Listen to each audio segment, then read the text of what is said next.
राधे राधे, जय श्री कृष्णा। धनतेरस की आप सभी को बहुत बहुत बधाई, शुभकामनाएं। धनतेरस की पौराणिक कथा इस प्रकार है जो मैं आपके सामने कह रही हूँ। भगवान विष्णु मृत्युलोक से एक बार विचरण करने के लिए आए थे। तभी लक्ष्मी जी ने भी साथ चलने को कहा। तो विष्णु भगवान बोले, अगर तुम मेरा बात मानो तो मेरे साथ चलने के लिए तैयार हो जाओ। लक्ष्मी जी ने कहा, मैं आपकी सारी बात मानूंगी, मैं आपके साथ पृथ्वी पर चलूंगी। तो भगवान विष्णु के साथ लक्ष्मी जी पृथ्वी पर आ गईं। थोड़ी देर के बाद एक जगह चलने पर भगवान विष्णु ने लक्ष्मी जी से कहा, जब तक मैं ना आऊँ तुम यहीं पर रुकना। मैं दक्षिण दिशा में जा रहा हूँ, तुम मेरे पीछे मत आना। विष्णु जी के जाने के बाद लक्ष्मी जी ने सोचा, ऐसा क्या है जो मुझसे मना करके गए हैं। तो लक्ष्मी जी भी भगवान विष्णु के पीछे पीछे चली गईं। आगे जाकर देखा कि सरसों के सुंदर सुंदर खेत हैं, पीले पीले फूल खिले हैं। लक्ष्मी जी ने सरसों के फूल तोड़कर अपना श्रृंगार करना शुरू कर दिया। श्रृंगार करने के बाद आगे चलकर देखा गन्ने के सुंदर सुंदर खेत, गन्ने लंबे लंबे गन्ने खड़े हैं। तो लक्ष्मी ने सोचा, गन्ना तोड़कर चूस लेती हूँ। तो लक्ष्मी जी ने एक गन्ना तोड़ा और चूसने लगी। उसी समय विष्णु जी आ गए।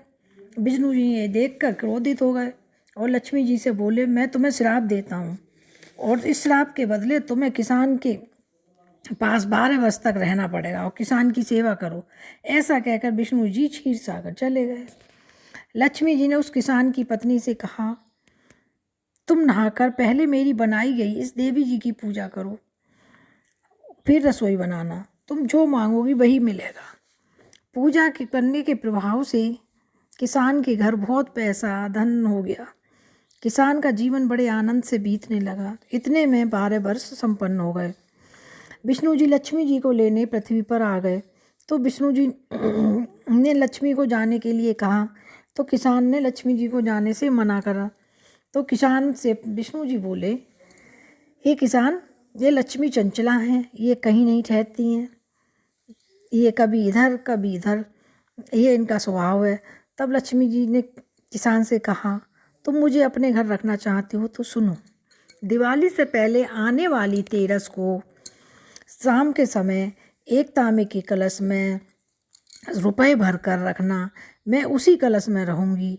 पूजा के समय तुम्हें दिखाई नहीं दूंगी और पूरे वर्ष तुम्हारे घर में निवास करूँगी। किसान ने जैसे लक्ष्मी माता ने बताया, किसान ने वैसे ही किया। शाम के समय कलश में रुपए भरकर पूजा पाठ विधि विधान से किया। ऐसे पूजा करने से किसान के यहाँ संपन्नता हो गई, बहुत धन दौलत हो गई। तो किसान बहुत खुश होने लगा इस बात से और सबको बताने लगा।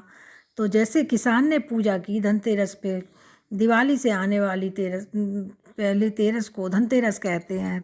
इस पर इसी प्रकार से पूजा करने से लक्ष्मी सभी के यहाँ स्थायी रूप से निवास करने लगती हैं।